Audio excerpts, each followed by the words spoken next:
Bonjour, alors cette fois-ci je vais vous parler de budget, et en particulier d'une petite alerte budgétaire que je souhaite faire, et qui concerne en fait les cotisations patronales que les communes vont se retrouver à payer pour ces agents communaux. Bon, il est normal qu'on cotise pour nos agents, ce sont des salariés. Cependant, il se trouve que, vous ne le savez peut-être pas, mais chaque fois qu'une des caisses est en excédent, en général le pognon il est récupéré par l'État et boum, il disparaît, on ne sait pas où.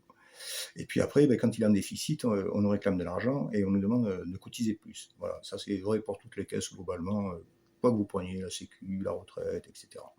Et donc là, pour les agents communaux, les agents euh, des communautés de communes, etc., qui sont des agents de l'État, donc ça c'est les communes qui payent, les communautés de communes qui payent leurs agents. Et donc on a une masse salariale, actuellement à Rouillac, elle nous coûte à peu près 500 000 euros. Bon, et là, l'État a décrété que du fait que c'est un déficit de quelque chose comme 2 milliards et quelques, il allait falloir compenser, quoi. Donc, résultat des courses, ils disent, ben voilà, on va augmenter les cotisations. Donc, les cotisations, qu'est-ce qui se passe? Les cotisations, c'est les communes qui vont payer. Donc, nous, ça nous coûte quand même un gros paquet, quoi. Euh, D'ici à 2028, il va y avoir une augmentation progressive. Donc, pour nous, 2024, sur le budget consolidé, j'ai trouvé une somme qui est de 493 000 euros. Hein, je vous passe les dizaines d'euros. Donc ça nous a coûté 493 000 euros sur un budget d'à peu près 10 millions. Mais le problème, c'est que là, l'année prochaine, sur cette base-là, on en serait à 540 000, puis l'année suivante, 585 000, puis l'année suivante, 633 000, puis l'année suivante, 680 000.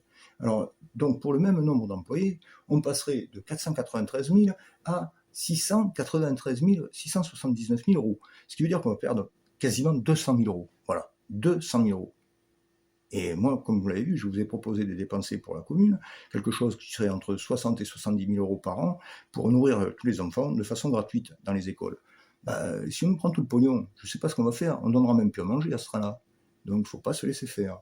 Mais vous inquiétez pas, les 60 000 euros, on pourra toujours les mettre, c'est pas le problème. Quant à ce qui est de payer nos agents communaux, on pourra toujours le faire. Par contre, agents communaux, c'est à vous que je m'adresse cette fois-ci.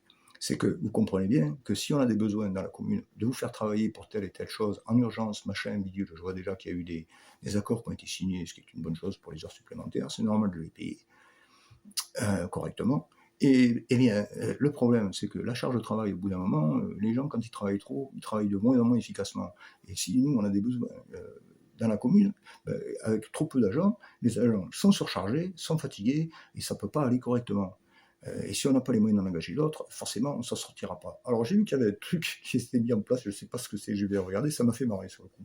Pour compenser ça, je ne sais pas trop ce que c'est une aide psychologique, peut-être qu'il faut fournir aux employés pour que, s'ils sont en souffrance, qu'on les aide à continuer à travailler sur leur poste, parce que voilà, c'est dur, mais c'est pas grave mon petit, tu vas continuer à bosser jusqu'à en crever. Bon, il va falloir y réfléchir sérieusement, parce que ça ne peut pas durer, vous voyez. Et ces politiques-là, d'où elles viennent? J'ai vu, merci monsieur le sénateur, qui est aussi un conseiller municipal. Et si vous n'étiez pas conseiller municipal de Rouillac, vous n'auriez jamais été sénateur. Donc vous devez un minimum de franchise auprès de vos concitoyens. Vous avez voté pour le budget 2025, qui est ne pas taper les riches, surtout pas, mais prendre tout pouvoir. Je vous le résume, tous les Français ont compris ça. Ensuite, quand il y a eu une proposition de vote au Sénat pour faire sauter ce budget, vous avez voté contre. Bon, très bien, votre position est clairement établie.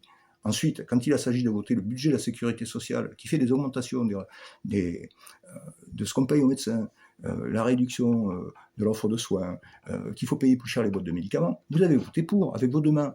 Bon, alors vous posez votre question, ensuite tout le monde peut aller voir sur Internet, et vous vous posez la question de savoir qu'est-ce qui va nous arriver, parce qu'on va casquer les communautés de communes. Mais vous pensez un petit peu à ce que vous avez voté avant.